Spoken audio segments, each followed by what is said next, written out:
Exatamente. Nós tivemos uma dificuldade inicial. Hoje a Cidade Limpa requer cuidados muito especiais, principalmente com o apoio dos patrocinadores.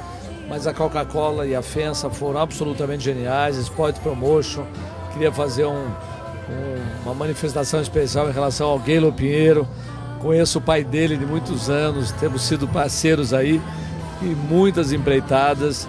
E o Parque das Bicicletas vira finalmente o novo ponto de São Paulo. Um ponto muito carinhoso, muito receptivo, muito humano e que quer receber as pessoas, as famílias, para andarmos de bicicleta juntos, para caminharmos juntos, para fazermos o nosso treinamento físico. Eu uso muito o Parque da Bicicleta, as bicicletas para isso, e ele hoje é a sede da Secretaria Municipal de Esportes, Lazer e Recreação.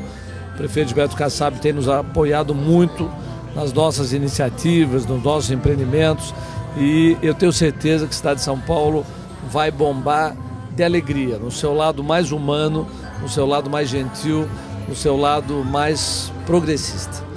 Viva São Paulo e Feliz Natal e extraordinário ano de 2010 para todos.